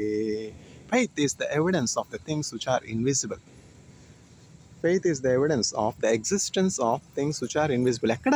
హెబ్రీలకు రాసినటువంటి పత్రిక 11వ అధ్యాయం మనం చదివినట్లయితే, హీరోస్ ఆఫ్ ఫెయిత్. చూసారా వాక్యం ఎట్లా నా హృదయంలో ముద్రించబడిందో? చదివేదే లేకపోయే ఆ వాక్యం అట్లా మన హృదయంలో ముద్రించబడినప్పుడు, బలహీనంగా ఉన్నప్పుడు ఆ వాక్యం ద్వారా మనకి ఏం కలుగుతుంది? జీవం కలుగుతుంది, శక్తి కలుగుతుంది. ఇప్పుడు ఎవాంజలిస్ట్ ఉన్నాడు. ఎవాంజలిస్ట్ క్రిస్టియన్ ఏం చెప్తున్నాడు? This is the way Christian you have to go. When you go through this path, there will be a small wicket gate, and once you enter the wicket gate, there will be a mountain called Calvary, and you have to climb up the Mount Calvary. There you will see the cross. When you see the cross on Mount Calvary, all the burden on your back will fall by itself without any effort from yourself, and you will be get rid of all your sin. See? ఏమిటి pilgrims progress అంతా నా హృదయంలో ముద్రితం అయిపోయింది కదా.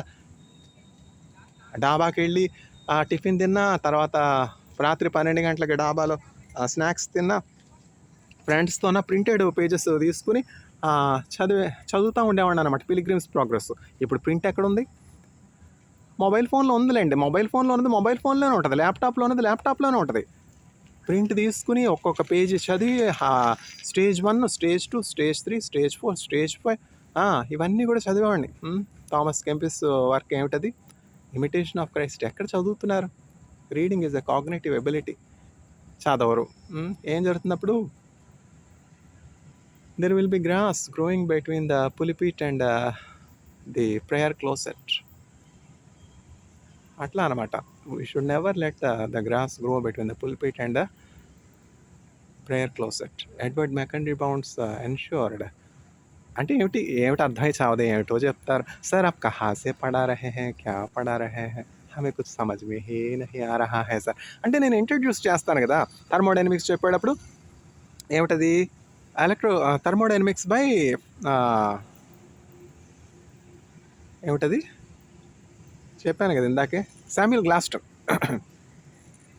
ఆ పుస్తకం first introduce చేశాక, తర్వాత పూరి శర్మ, తర్వాత అట్కిన్స్, బుట్కిన్స్, ఇవి క్లాసికల్ వర్క్ అనమాట. ఆ క్లాసికల్ వర్క్ ఇంట్రడ్యూస్ చేసిన తర్వాత ఇవన్నీ అది అసలు అర్థమై చేస్తే కదా. శామ్యూల్ గ్లాస్టన్ ఏం అర్థమై చావదు, ఎంత చదివినా అర్థమై చావదు. అది అర్థం చేసుకుని చేస్తే మిగతా పుస్తకాలన్నీ కూడా చదవడం చాలా సులువైపోతుంది. అందుకని చెప్పి అందులో ఉన్నటువంటి 4 పేజీలు ఇప్పుడు ఉన్నటువంటి పుస్తకాల్లో 40-50 పేజీలు దాని గురించే విశ్లేషిస్తారు. ఈ కొత్త పుస్తకాలన్నీ వచ్చేవి ఏంటంటే బేసిక్ ఒరిజినల్ టెక్స్ట్ ఉంది కదా శామ్యూల్ గ్లాస్టన్ గారి పుస్తకం, అందులో 4 పేజీలు ఉంది, ఇందులో 40 పేజీలు ఉంటుంది. దానికి ఏంటంటే ఎక్స్ప్లెనేషన్ అనమాట. దానికి అంతకంటే ఏముంది? అట్లా ఉంది పరిస్థితి. ఎక్కడున్నాం? బలహీనత. అందుకని బలహీనులుగా ఉన్నారా? అనారోగ్యంతో ఉన్నారా? కులమో మతమనుచో మీరు హేళన చేయకను, సమయముండగానే మీరు త్వరపడిరారండి, ఇది ఏ సమయంలో రండి రక్షణ పొందండి, ఇక సమయము లేదండి రండి రక్షణ పొందండి. మేము ఆ కులం అండి, మేము ఈ కులం అండి, ఆకులు రేకులు, మాది ఈ మతం అండి, మాది ఆ మతం అండి, మేము ఆఫ్రికా వాళ్ళమండి, మేము అమెరికా వాళ్ళమండి. ఏమిటి ఇదంతా? మనకి ఇవన్నీ డిఫరెన్సెస్. ఒక సిస్టర్ ఉండేవారు, ఏమిటి తెలుగు క్రిస్టియన్ చర్చ్ అని, హోలీ ల్యాండ్, యహూద్, ఇజ్రాయెల్లో నేను పోస్ట్ డాక్ చేస్తా ఉన్నప్పుడు ఆవిడేం చదువుకోవాలా, బిలీవర్ అనమాట, అన్ఎడ్యుకేటెడ్. ఎంతో ప్రేయర్ఫుల్ పర్సన్. ఆవిడ పేరేంటి, నేతల బేబీ. ఆవిడకి కుమార్తె కుమారుడు. చిన్న వయసులోనే ఆవిడకి పెళ్ళయింది. తర్వాత ఆమె కుమార్తెకి చిన్న వయసులోనే పెళ్లి చేసింది. ఆ చిన్న వయసులోనే ఆ బిడ్డకు ఇంకో బిడ్డ. ఆ బిడ్డకి ఏం పేరు పెట్టాలి బ్రదరు అని నా దగ్గరికి వచ్చి అడిగారు. ప్రార్థన చేస్తానమ్మా, ఏం పేరు పెట్టాలో, యేసుక్రీస్తు ప్రభు ఏమిస్తే ఆ పేరు పెడదాం అని చెప్పి ప్రార్థన చేసి బైబిల్ చదివితే అంతిప అని పేరు వచ్చింది. అంతిప అని పేరు పెట్టమ్మా. అదేం పేరండి, అంతిప అంటే మార్టైర్ కదా బ్రదరు అనలా. ఇప్పుడు చదువుకున్నవాడు ఏమంటాడంటే కాకరకాయని కీకరకాయ అంటాడు, చదువుకున్నవాడు కాకరకాయని కాకరకాయ అంటాడు. అంతిపాయ బ్రదర్, బాగుంది బ్రదర్, ఆ పేరే పెడతాను అని చెప్పి ఆ పేరే పెట్టింది. అదే బైబిల్ బాగా తెలిసినటువంటి వాళ్ళకి అంతిప అని చెప్పాను అనుకో, ఏ నా మనవడు చావాలని ఆ పేరు పెట్టాలనుకుంటున్నావు నువ్వు, నీకు అసలు బుద్ధి జ్ఞానం ఉందా, పేరు అడిగితే అంతిప అని చెప్తావా, అంతిప చావలేదా, మార్టైర్ కాలేదా, అట్లాంటి పేరు చెప్తావా, బుద్ధి లేనోడా అని చెప్పి నాకు అక్షంతలు వేస్తారు. ఏమిటిది, martyrdom is the greatest reward in the kingdom of heaven. ఇప్పుడు అల్ ఖైదా, ఈ ఖైదా, ఆ ఖైదా అంటారు. ఏమిటది, ఎంతమందిని చంపితే పరలోకంలో అన్ని సీట్స్ రిజర్వ్డ్ అనే టెర్రరిస్ట్ గ్రూపులు కూడా ఉన్నాయి. ఏంటంటే ఇది ముస్లిం యూత్ని అబ్యూస్ చేయడం అనమాట. డాలర్స్ ఇచ్చి ముస్లిం యూత్ని తప్పుద్రోవ పట్టించి ఎంతమంది ముస్లిం యూత్ ఎల్ఈటి, అల్ ఖైదా వాళ్ళు కావాలని టెర్రరిజం చేస్తూ ఉన్నారో చెప్పండి. సెప్టెంబర్ 11, అక్టోబర్ 7 ఏంటంటే పావర్టీని ఒక అడ్వాంటేజ్గా తీసుకుని డాలర్స్ ఇచ్చి టెర్రరిజం చేయించే గ్రూప్స్ ఎన్ని ఉన్నాయి. ఇప్పుడు ఎంతమంది వాళ్ళ డబ్బుని అబ్యూస్ చేసుకుంటా ఉన్నారు టెర్రరిజం కోసం చెప్పండి. ముంబై తాజ్ బ్లాస్ట్, తర్వాత ఇంకా ఈ బ్లాస్టు, ఆ బ్లాస్టు, ఇంక చెప్పుకుంటూ పోతే అక్టోబర్ 7, తర్వాత సెప్టెంబర్ 11, ఇంక చెప్పుకుంటూ పోతే ఎన్ని యుక్రెయిన్ ఇన్వేషను, ఇరాక్ ఇన్వేషను, చెప్పుకుంటూ పోతే ఇవన్నీ కూడా these are the ugly faces of Satan అనమాట. These are the ugly faces of Satan. ఏంటంటే ముస్లిం యూత్ని చెడ్డ త్రోవ పట్టించి వాళ్ళని అబ్యూస్ చేసుకోవడం అనమాట.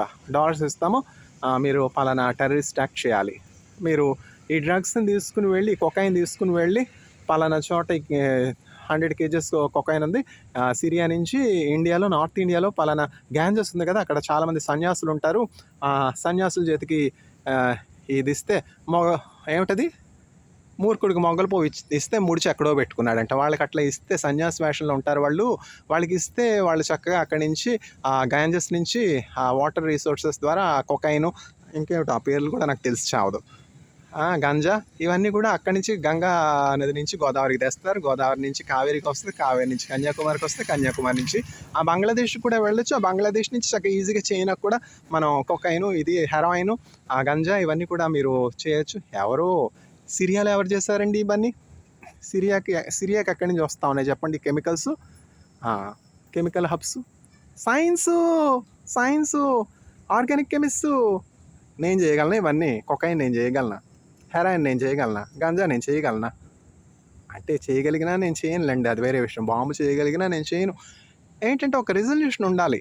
నాకు దేవుడిచ్చినటువంటి తలాంతుని నేను మేలు కొరకే వాడతాను. ఇప్పుడు లీస్ మీట్నర్ గారు ఉన్నారు, ఆవిడకి బాంబు చేయడం రాదా? అయినా సరే ఇప్పుడు ఐన్స్టీన్ ఉన్నారు, బాంబు చేయడానికి ఇన్వైట్ చేశారు మాన్హాటన్ ప్రాజెక్ట్లో Robert open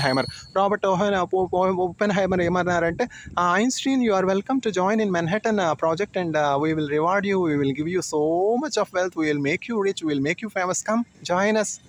shame on you Oppenheimer. Don't ever call me. I'll never use my scientific knowledge for the disruption of mankind. Einstein ఇట్లానే చెప్పారు. Albert Einstein never agreed to Oppenheimer's invitation. Lee Meitner never agreed to Manhattan Project. Lee Meitner is the first person whose heart was broken when the two cities, Hiroshima and Nagasaki, were wiped out by the little man and fat boy. Sir, आप कहाँ से पढ़ा रहे हैं? क्या पढ़ा रहे हैं? हमें कुछ समझ में ही नहीं आ रहा है సార్. అంటే అర్థం ఏంటంటే, తెలుగు అంటే హిందీ అర్థమై చావదుగా ఈ జనాలకి. ఏమిటంటే, సార్ మీరు ఎక్కడి నుంచి చెప్తున్నారో ఏం చెప్తున్నారో మాకు ఒక్క మొక్క అర్థమైతే ఒట్టు సార్. అంటే ఏమిటంటే శామ్యుల్ గ్లాస్టన్ అంటాను, శామ్యుల్ గ్లాస్టన్ థర్మోడైనమిక్స్ అయిపోయాక ఇదంటాను అదంటాను. 4-5 పుస్తకాలు చదవకపోతే వాళ్ళకి ఎట్లా తెలుస్తుంది? మా కాలంలో అయితే టీచర్ మీద కంప్లైంట్ అన్నదే లేదు. వాళ్ళు ఏం చెప్తే అది వేదం. వాళ్ళు మా కెమిస్ట్రీ టీచర్ గారు వచ్చి, ఇనార్గానిక్ కెమిస్ట్రీ టీచర్ గారు వచ్చి ఏమిటి ఆవిడ టానాబే సుగానో డయాగ్రామ్ అనేవారు. తర్వాత ఏమిటది జాన్ టెల్లర్ డిస్టార్షన్ అనేవారు. తర్వాత డే అండ్ సెల్బిన్ అనేవారు. John Tyler distortion, Day and Selbin, అவ்வளోదా, అంతే. ఏం చెప్తారండి 50 నిమిషాల క్లాస్లో, ఏం చెప్తారు? ఆవిడ చెప్పగలిగినంతా చెప్పారు. అయినా సంపూర్ణం కాదుగా. డే అండ్ సెల్బిన్ అంటారు, తర్వాత D1 series, D2 series, D3 series, చక్కగా ఈ 3 సిరీస్లు బోర్డు మీద రాసేటప్పటికి కాలం గడిచిపోయాయి. అయితే ఆవిడ చక్కగా చెప్పేవారు అనమాట Day and Selbin, John Tyler distortion. తర్వాత ఇంకేం బుక్ ఆవిడ రిఫర్ చేసింది?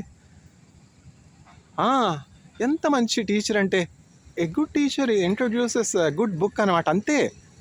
Hard acids, soft acids, hard bases, soft bases. ఎంత చక్కని టీచర్, ఎంత చక్కని టీచర్. ఎవరు? వాణి గారు, పి వాణి గారు అని మాకు కెమిస్ట్రీ చెప్పారు. ఇనార్గానిక్ కెమిస్ట్రీలో నాకు ఏమిటది, అదేం ప్రైజ్ అండి, అదేం ప్రైజు, అదేదో ప్రైజ్ అండి, అనలిటికల్ కెమిస్ట్రీ ఫస్ట్ మార్క్ వస్తే ఎంఎస్సి ఫస్ట్ ఇయర్లో బిఎస్వి రాఘవరావు గారు అవార్డు అని చెప్పి inorganic analytical chemistry first prize వస్తే నాకు ఆ ప్రైజ్ ఇచ్చారనమాట. ఆ ప్రైజ్ ఎట్లా వచ్చింది? అది దేవుని కృప అనుకోండి, అది వేరే విషయం. చక్కని టీచర్స్, వాణి గారు, పి వాణి గారు, ఆవిడ క్లాస్కి వచ్చారంటే ఎంత డిసిప్లిన్. ముందు ఏమి తొందరపడరు, ఏమి కంగారు పడరు.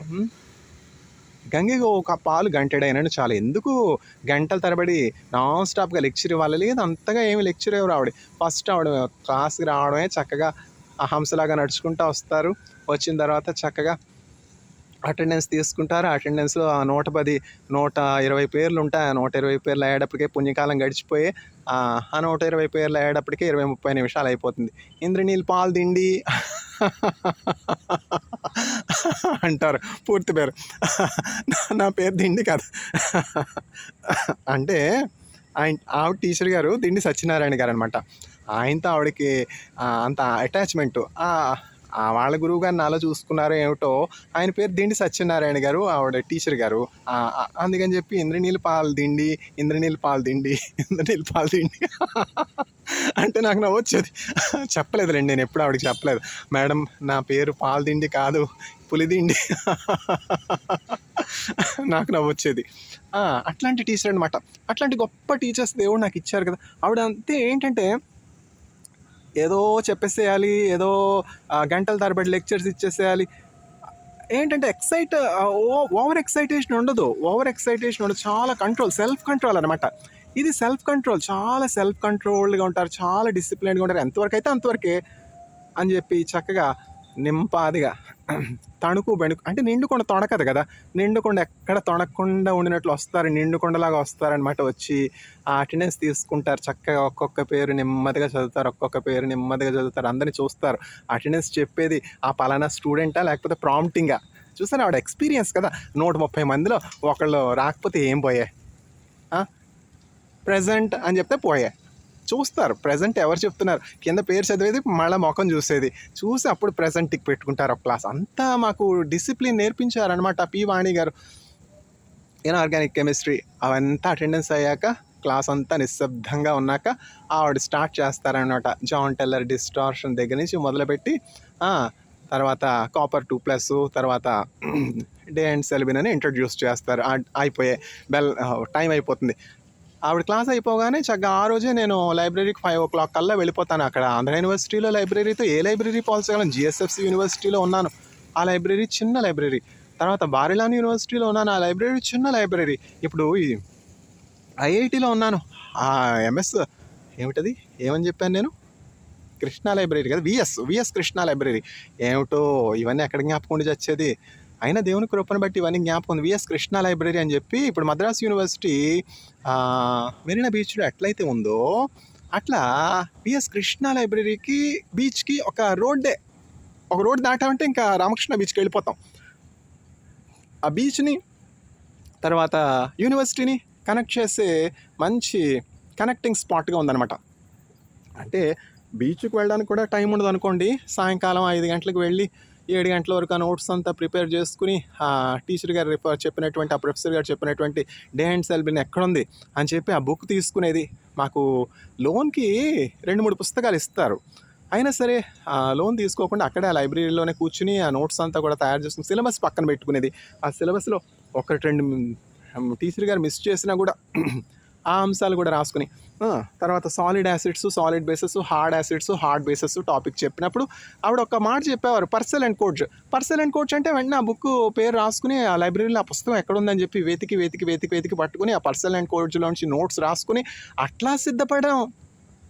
ఆ టీచర్ గారు ఏం చెప్పలేదు, టీచర్ గారికి ఏమి రాదంటే ఏమిటి, వాళ్ళ మీద నింద మోపితే నాకేమొస్తుంది చెప్పండి. టీచర్ గారికి వస్తే మనకేంటి, రాకపోతే ఏమిటి, ఆవిడ జీతం ఏమన్నా ఎవరైనా ఆపుతారా? ఆవిడెందుకు ఆడిపోసుకోవడం ఉన్న టైంలో ఏమని చెప్పగలరు, ఎంతని చెప్పగలరు?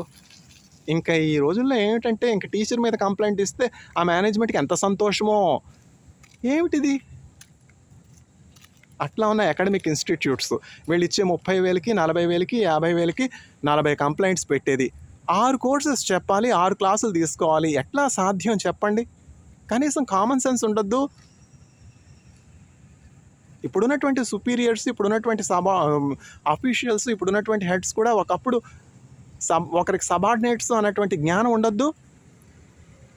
వస్తుంది, ఎక్స్పీరియన్స్తో పాటు వస్తుంది. వాణి గారు ఒకే రోజు అంత ఎక్స్పర్ట్ అయిపోయారా? ఎన్నేళ్ళ నుంచి వినగా అనగననగా రాగం అతిశయలుచునుడు తినగ వేము తీయగుండు. ఆ ఫస్ట్ సెమిస్టర్లోనే ఎక్స్పర్ట్లు అయిపోతారా? ఆ కోర్సు కొత్తది, టీచింగ్ కొంత వాళ్ళకి సమయం ఇవ్వద్దు. అహరోన్ గెడెంకన్ గారు ఫస్ట్ ఇయర్ ఆయన ల్యాబ్లో పనిచేస్తాను. ఫస్ట్ ఇయర్ అంతా పనిచేస్తే ఒక 2 పేపర్స్ పబ్లిష్ చేశాను. ఎనర్జీ అండ్ ఫ్యూయల్స్లో ఒక పేపర్, ఆర్ఎస్ అడ్వాన్సెస్లో ఒక paper. Royal society of chemistry, American chemical society top journals అనమాట. అమెరికన్ కెమికల్ సొసైటీకి మించి ఏమైనా జర్నల్ ఉందా? ఏమైనా పబ్లిషింగ్ హౌస్ ఉందా? ఆర్ఎస్కి మించి ఏమైనా పబ్లిషింగ్ హౌస్ ఉందా కెమిస్ట్రీకి? అట్లాంటి జర్నల్స్లో 2 పేపర్స్ పబ్లిష్ చేస్తే you have published 1.5 paper in 1 year. అపహాస్యం. ఆయన నన్ను కంపేర్ చేస్తే ఎట్లా? ఆయన ఒకే రోజు ప్రొఫెసర్ అయిపోయారా? 900 పేపర్లు నాకున్నాయి, నీకు 2 పేపర్స్ ఉన్నాయి. ఏసీఎస్లో ఒక పేపరు, తర్వాత 2 పేపర్స్ కూడా కాదు, 1.5 పేపర్. 1.5 పేపర్ ఎందుకంటే సెకండ్ పేపర్లో నేను ఫస్ట్ ఆథర్ని కాదు, నాకు ఇచ్చినటువంటి ఆ పిహెచ్డి స్కాలర్ ఫస్ట్ ఆథర్ అనమాట. నేను గైడ్ చేస్తున్నటువంటి నా స్కాలర్, నాకు ఇవ్వబడినటువంటి ఆ స్కాలర్ ఫస్ట్ ఆథర్, నేను సెకండ్ ఆథర్. అందువల్ల in 1 year you have 1.5 paper. ఏమిటంటే ఒక సంవత్సరంలో నువ్వు కేవలం 1.5 టైం ఇవ్వకపోతే ఎట్లా పబ్లిష్ చేస్తావంటే, అసలు కొత్త ఫీల్డ్, కొత్త ఏరియా. బయోఫ్యూయల్స్ నాకు తెలిసి చావదు, బయో ఇథనాల్ అంతకంటే తెలిసి చావదు. టైం ఇవ్వకపోతే ఎట్లా ఎక్స్పర్టైజ్ పొందుకునేది, ఎట్లా చేసేది? ఆయనే ఆ ఫేర్వెల్ ఫంక్షన్ అంటే 6 years కంప్లీట్ అయిన తర్వాత ఆ ఫండింగ్ ఏజెన్సీ వాళ్ళు అడిగారంట, Gedanken, is it possible to publish 40 papers in 4 years? Yes, it is possible with Indraneel. It is all Indraneel who has done this. చూసారా, మొదట నీ స్థితి కొంచెముగా ఉండిన నువ్వు తుదకు నీవు మహాభివృద్ధి పొందింది. నవ్విని నాపచేనే పండుతుంది అంటారు కదా. ఇప్పుడు దావీదుని చూసి గొలియాత్ నవ్వాడు. దావీదికి ఏమైనా పోయిందా? నాకేమైనా పోయిందా? Yeah 1.5 paper in 1 year. వాళ్ళకి అట్లా నవ్వుగా ఉంటుంది. ఏంటంటే జూయిష్ పీపుల్ కదా, వాళ్ళు ఏంటంటే చాలా నాలెడ్జబుల్ పీపుల్. వాళ్ళు ఎక్కడ పబ్లిష్ చేస్తారు? నేచర్లో ఆయనకి సైన్స్లో పబ్లికేషన్ ఉంది, నాకు సైన్స్లో లేదు. అందుకని చెప్పి నవ్వితే కొంత టైం నాకు ఇవ్వాలి కదా. అట్లా ఉన్నాయి ఇప్పుడు పరిస్థితులు, అట్లా ఉన్నాయి. సెకండ్ ఇయర్కే నేను ప్రాజెక్ట్ రాస్తే $50,000 గ్రాంట్ ఆయనకు వచ్చింది. మళ్ళీ సెకండ్ ఇయర్లోనే ఇంకో ప్రాజెక్ట్ గ్రాంట్ అప్లికేషన్ రాస్తే $400,000 గ్రాంట్ వచ్చింది ఐఎస్ఎఫ్. అప్పటి నుంచి ఆయన రెఫరెన్స్ లెటర్ రాయడం మొదలుపెట్టారు. If I were to have 5 research grants at this very point of time, it's all because of the writings of Indraneel. ఎవరు రాస్తారు? ఊరికే రాస్తారా? రాయమంటే రాస్తారా? గీచి గీచి గీచి జీతం ఇస్తారు. సార్, ఒక సంవత్సరం అయింది కదండి నేను ఇక్కడ జాయిన్ అయ్యి, నాకు మీరు 7,500 ఇస్తా ఉన్నారు, కొంచెం జీతం పెంచితే నాకు బాగుంటుంది సార్ అంటే, ఆయనకి తెలుగు రాదుగా, మన తెలుగు వాళ్ళు కాదుగా, హిబ్రూ వాళ్ళు కదా. ఇంగ్లీష్లోనే చెప్పా, sir it has been 1 year that I'm working in your lab sir, I completed 1 year, if you can please increase my salary, that will be great help to me. Doctor Neil, I will increase 500 new Israel shekel. అదేదో 5,000 new Israel shekel increase చేస్తున్నట్టు. Doctor Neil, you have completed 1 year and you have asked, so I'm increasing 500 new Israeli shekel to you. From next month onwards you will get 8,000 new Israel shekel. ఆయన 500 పెంచారు అంటే 5,000 పెంచినట్టు అనమాట. బయట వాళ్ళు 5,000 పెంచితే ఈయన 500 పెంచుతారు. అంత పిసినారి, జగ పిసినారి. 400,000 గ్రాంట్ వస్తే 500 NIS పెంచారనమాట జీతం. అంటే ఇజ్రాయెల్‌లో అందరూ అట్లా ఉంటారని నేను చెప్పను. మా పొరుగాయన మా పక్క ల్యాబ్‌లో ఏమిటి డోరన్ అర్బక్ సార్ అని ఉన్నారు, ఎలక్ట్రోకెమిస్టు. ఆయన నాతోటి స్కాలర్స్ కంటే నాకు వెనకాల జాయిన్ అయినటువంటి వాళ్ళకి 10,000 ఇస్తా ఉంటే ఈయన నాకు 7,500 ఇస్తున్నారు. సార్ నేను ఆయనకి చెప్పలేదులేండి. Doctor Neel, if I increase your salary, there will be a problem in the department. Other faculty may not have the projects. Other faculty may not be able to provide the same remuneration to their scholars. Then there will be inequality. Then their scholars will complain. So I will only increase 500. Explanation మళ్ళా. అప్పుడు నేను చెప్పొచ్చు కదా, sir మన పక్క ల్యాబ్లో ఉన్నటువంటి డోరన్ అర్బక్ sir 10,000 ఇస్తా ఉన్నారు కదండి కొత్తగా జాయిన్ అయినటువంటి వాళ్ళకి. అక్కడ చెప్తే ఏమిటవుతుంది? మళ్ళీ మొఖం చూసుకోవాలి కదా రోజు రోజు. ఇతనికి డబ్బే ప్రధానం అనుకుంటారు. డబ్బు ప్రధానం కాకపోతే ఇంకేం ప్రధానం? అది వేరే విషయంలో అండి.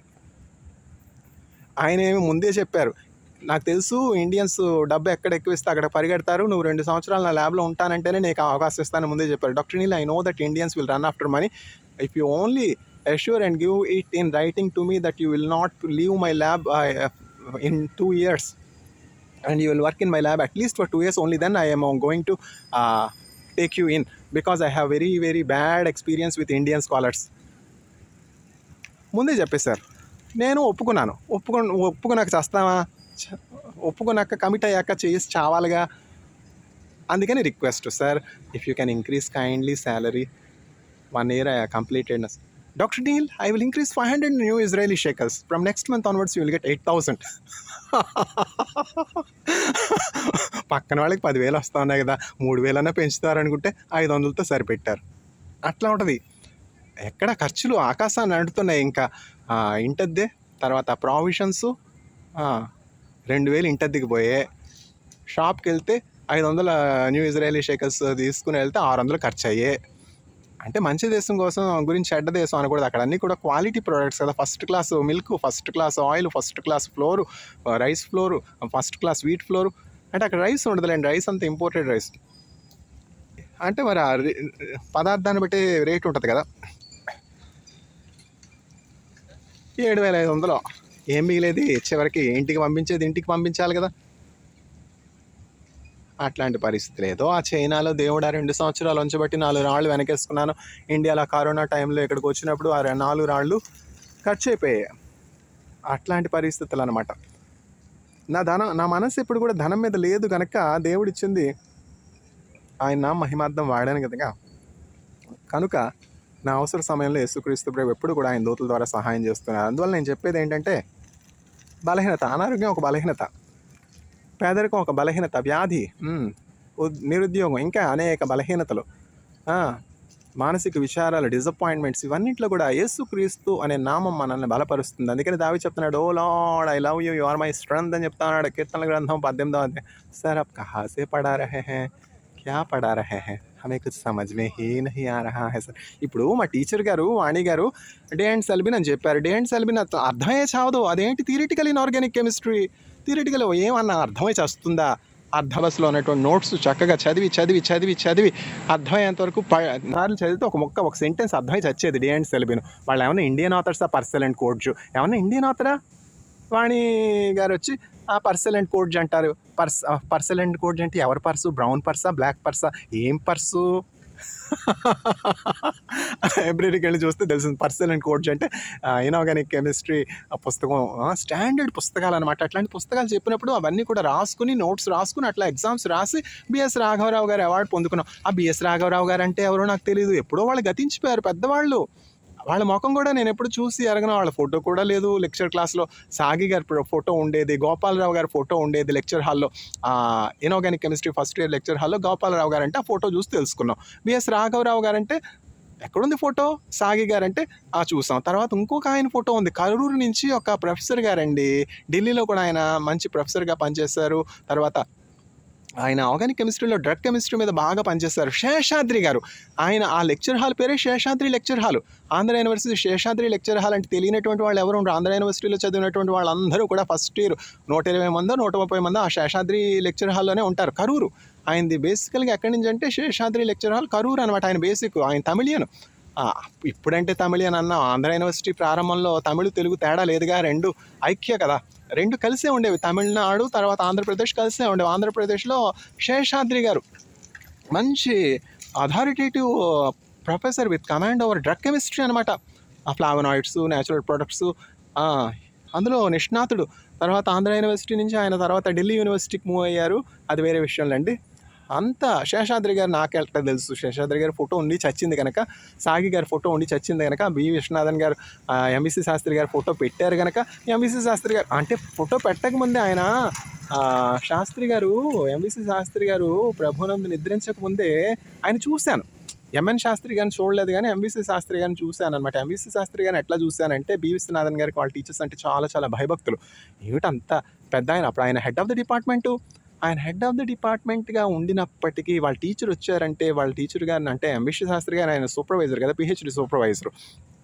ఎంత రెస్పెక్ట్ ఇస్తారంటే, ఆయనకు ఒక లెక్చర్ ఆ టైం ఇచ్చి అంత వృద్ధాప్యంలో, తర్వాత ఆయనకు ఒక మూమెంటో ప్రజెంట్ చేసి షాల్ కప్పి ఆయన వెనకుండి ఇవన్నీ చేశారనమాట. ఆయన హెడ్ ఆఫ్ ది డిపార్ట్మెంట్ కదా, ఆయన లెక్చర్ హాల్లో లేరు. ఎంవిసి శాస్త్రి గారు లెక్చర్ ఇస్తున్నప్పుడు ఆయన వేరే పనుల నుండి వెళ్ళిపోయారు. అయినప్పటికీ అంత చక్కగా ఆర్గనైజ్ చేసి shawl presentation, memento presentation, hydrogen ఎనర్జీలో నిష్ణాతుడు అనమాట. ఎవరు? ఎంవిసి శాస్త్రి గారు. బి విశ్వనాథన్ సార్, తిరుక్కలం కంతాడయ్య వరదరాజన్ గారు సూపర్వైజర్, ఇంకా ఎంతోమందిని గైడ్ చేశారనుకోండి. ఎం అంటే ఏంటంటే మైలాపూర్. ఎంవిసి శాస్త్రి అంటే మైలాపూర్. ఎం అంటే ఆయన ఇంటి పేరు అనమాట. మైలాపూర్ ఎక్కడుంది? ఇప్పుడు మా సూపర్వైజర్ గారు ఉండేది మైలాపూరే. ప్రొఫెసర్ తిరుక్కల్లం కంతాడే వరదరాజన్ గారు ఉండేది మైలాపూరే. మైలాపూర్ వెళ్ళి తెచ్చాను కదా చాలాసార్లు. అక్కడ లెక్చర్ ఇవ్వడానికి బీవీ సార్ నన్ను పంపేవారనమాట. Indraneel, tomorrow you have to go and give the lecture to children's club అని చెప్పేవారు. ఎవరు? బి విశ్వనాథన్ గారు. అట్లా ఎన్నో ఆపర్చునిటీస్ ఆయన నాకు ఇచ్చారు. In Indraneel, downtown there is an announcement in the newspaper where your name appeared. refer the downtown. It is already announced in the newspaper. The హిందూలో డౌన్ టౌన్ అని వచ్చేదనమాట. అప్పుడు స్టాఫ్ అందరూ కూడా చెప్పేవారు, ఇంద్రనీల్ నీ పేరు వచ్చింది న్యూస్ పేపర్లో, నీ పేరు వచ్చింది న్యూస్ పేపర్లో. అంటే ఎక్కడొచ్చింది అని డౌన్ టౌన్లో మైలాపూర్ వెళ్ళి తెలుగు కాదులేండి, తమిళ్లోనే చెప్పేవారు. వాళ్ళు తమిళ్ కదా, లేకపోతే ఇంగ్లీష్లో చెప్పేవారు. Indraneel your name appeared in downtown that you are going to give a lecture on Sunday to children's club. అంటే ఏంటంటే చిల్డ్రన్స్ క్లబ్ అంత ఫేమస్ అనమాట మైలాపూర్లో. ఒక పెద్ద ఆయన ఉండేవారులేండి. ఆయన ఎవరంటే నారాయణ స్వామి గారని ప్రొఫెసరు సర్ సివి రామన్ గారు ఏమవుతారు? ఆయనకి అంకుల్ అవుతారు, మావయ్య అవుతారు. మావయ్యో ఈయన గ్రాండ్ సన్ అనుకుంటా, grandson to sir CV Raman. అట్లా బంధువుడు, చాలా క్లోజ్ రిలేటివ్. ఆయన వచ్చేవారు లెక్చర్స్కి.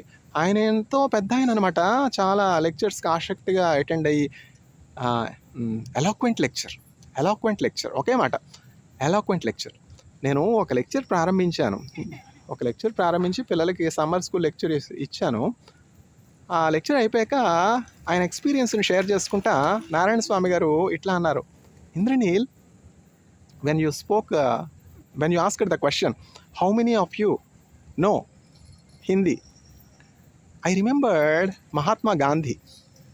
Way back in so and so year, Mahatma Gandhi came to Chennai. And in a public meeting, in a public gathering, Mahatma Gandhi asked the question, how many of you know Hindi? When you asked that question, I remembered Mahatma Gandhi coming to Chennai, Tamil Nadu, and delivering the public meeting, addressing the public meeting.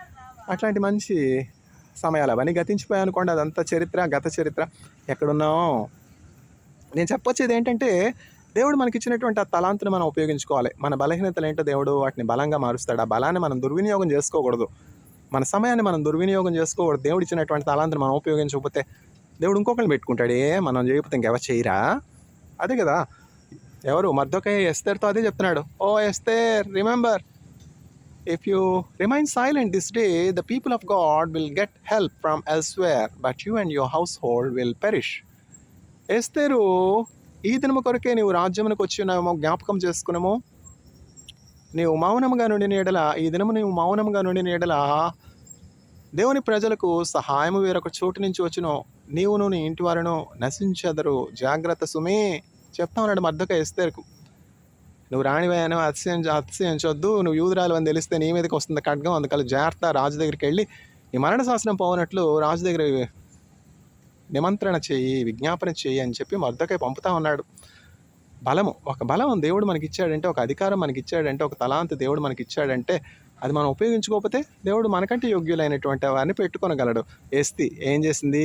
గర్వించింది. రాజు పిలిస్తే రాలా. రాజు పిలిస్తే వెళ్ళడానికి ఏంటి? రాజు కింద ఉన్నటువంటి వారి కథ వీరందా, రాజు భార్య కదా, పిలిచాడు. పిలిస్తే వెళ్ళొద్దు, నేను వెళ్ళను, రాను అన్నది వస్తి. ఏం జరిగింది? ఆ రాణి యొక్క సింహాసనం మీద నుంచి ఆమె పడద్రోయబడి ఆ వస్తీ స్థానంలో ఎస్తేరును రాజు రాణిగా నియమించాడు. చూసారా?